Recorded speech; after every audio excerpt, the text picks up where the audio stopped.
ఈరోజు ఇంటింటి రామాయణం సీరియల్లో ఏం జరిగిందో తెలుసుకుందాం. కమల్కి పల్లవికి శోభనం జరిపించాలని ఇంట్లో వాళ్ళందరూ అనుకుంటారు.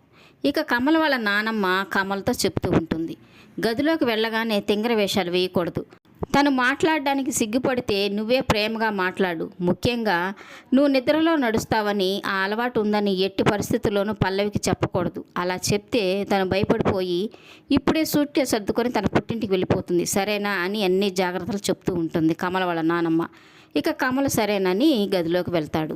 ఇక అవని అక్షయ్తో చెప్తూ ఉంటుంది, పల్లవి కమలు సంతోషంగా ఉంటారో లేదో అని నాకు చాలా అనుమానంగా ఉంది. ఆ అనుమానంతోనే పల్లవితో మాట్లాడాను. కమల్ అంటే ఇష్టమే అని చెప్తుంది, కానీ అది నిజమని నాకు అనిపించడం లేదు. తను ఇంటికి వచ్చినప్పటి నుంచి చూస్తూనే ఉన్నాను. కమల్తో తను ప్రేమగా ఉండడం లేదు, గౌరవంగా కూడా ఉండడం లేదు. వాళ్ళ కాపురం ఎలా ఉండబోతుందో ఏమో అని తను బాధపడుతూ ఉంటే ఇక అక్షయ్ తనతో చెప్తూ ఉంటాడు, నీకు శ్రీకర్ అన్న కమల్ అన్న ఇష్టం కాబట్టి నువ్వు వాళ్ళకి వదినలా కాకుండా తల్లిలాగా ఆలోచిస్తావు కాబట్టి మరీ ఎక్కువగా ఆలోచిస్తున్నావేమో. అయినా పల్లవి చెప్పింది కదా కమల్ అంటే తనకిష్టమని, మరీ ఎక్కువగా ఆలోచించుకు, వాళ్ళు హ్యాపీగానే ఉంటారులే అని తనకి సర్ది చెప్తూ ఉంటాడు.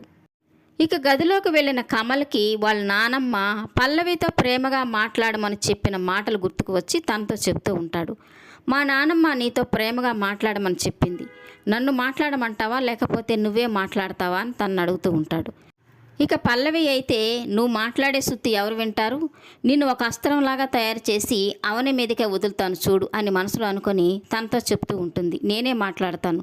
నువ్వు మీ అమ్మ నాన్న అన్న వదిన ఆరాధ్య ప్రణవిని చూడకుండా మాట్లాడకుండా ఒక 10 రోజులు ఉండగలవా అని తనని అడుగుతూ ఉంటుంది. ఇక కమల్ అయితే, అమ్మో 10 రోజుల వాళ్ళని చూడకుండా మాట్లాడకుండా నేను ఒక్కరోజు కూడా ఉండలేను తెలుసా, నాకైతే జ్వరం వచ్చేస్తుంది అని తను చెప్తూ ఉంటాడు. ఇక పల్లవి చెప్తూ ఉంటుంది, నీకు వాళ్ళని చూడకుండా మాట్లాడకుండా ఉంటే జ్వరం వస్తుందని చెప్పావు కదా, నేను శ్రీకర్ని ప్రేమించి పెళ్లి చేసుకోవాలనుకున్నాను, అనుకోకుండా మన ఇద్దరికి పెళ్లి జరిగింది. అలాంటప్పుడు నేను శ్రీకర్ని వెంటనే మర్చిపోయి నీతో ఎలా సంతోషంగా ఉండగలను, నాకు కొంచెం టైం కావాలి కదా అని తనని అడుగుతూ ఉంటుంది. ఇక కమల్ కూడా, అవును నిజమే, భార్యని అర్థం చేసుకోవాలని మా అవని వదిన చెప్పింది అని తనకు చెప్తాడు. ఇక అక్కడే ఉన్న స్వీట్స్ మొత్తం తినేసి పాలు తాగేసి పక్కనే ఉన్న సోఫాలో పడుకొని నిద్రపోతాడు. ఇక పల్లవి కూడా పడుకొని నిద్రపోతుంది. ఇక నిద్రలో లేచి అలవాటున్న కమలు మధ్యలో లేస్తాడు. లేచి నేరుగా డోర్ తీసుకొని గది బయటికి వెళ్ళి మళ్ళీ తిరిగి గదిలోకి వస్తాడు. ఇక అనుకోకుండా అక్కడే ఉన్న పల్లవి బెడ్ మీద పడుకొని తను నిద్రపోతాడు. ఇక ఉదయాన్నే కమల్ వాళ్ళ నానమ్మ కమల్ గది దగ్గరికి వచ్చేసరికి వాళ్ళ గది తలుపులు తీసి ఉండడం చూసి, ఇదేంటి వీళ్ళు తలుపులు కూడా వేసుకోలేదని తను లోపలికి వెళ్తుంది. ఇక ఒకే మంచం మీద కమలు పల్లవి నిద్రపోతుండడం చూసి, అయితే నా మనవరాలు మనవడు చాలా సంతోషంగా ఉన్నారన్నమాట అని సంతోషంగా బయటకు వస్తుంది.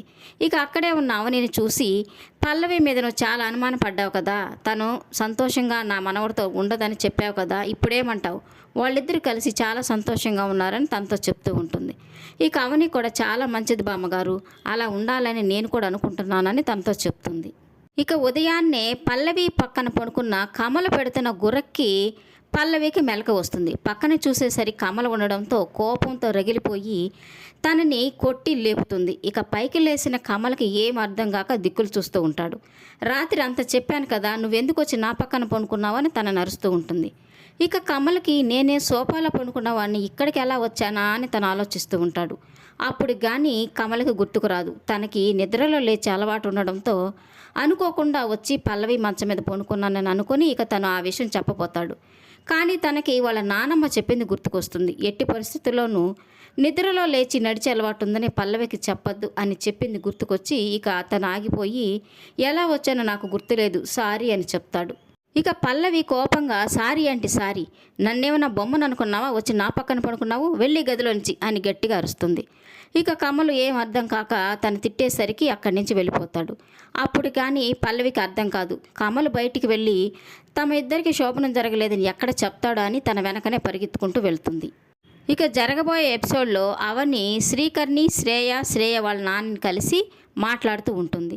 మీ పెళ్ళిని ఇంట్లో వాళ్ళందరూ ఒప్పుకునేలాగా నేను మాట్లాడతాను, మీ నిశ్చితార్థం పెళ్ళి అందరూ దగ్గరుండి చేసేలాగా నేను చేస్తాను, మీరేమి టెన్షన్ పడకండి అని వాళ్ళతో మాట్లాడుతున్న మాటల్ని రికార్డ్ చేసిన వీడియోని అవని వాళ్ళ మావయ్య చూస్తూ ఉంటాడు. ఇక అంతలో బయట నుంచి వచ్చిన అవనిని చూసి, ఎక్కడికి వెళ్ళావని తను గట్టిగా అరుస్తూ ఉంటాడు. తను ఇంకేం చెప్పాలో అర్థం కాక, మన గార్మెంట్ ఫ్యాక్టరీకి వెళ్ళొస్తున్నానని తన అబద్ధం చెప్తుంది.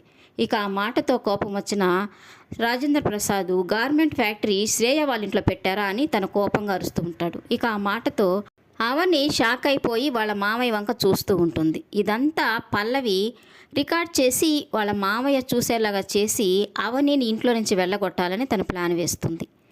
ఈ వీడియో నచ్చినట్లయితే లైక్ చేయండి, సబ్స్క్రైబ్ చేయండి. ఈ సీరియల్పై మీ అభిప్రాయాన్ని కామెంట్ సెక్షన్లో మెన్షన్ చేయండి. Thank you for watching.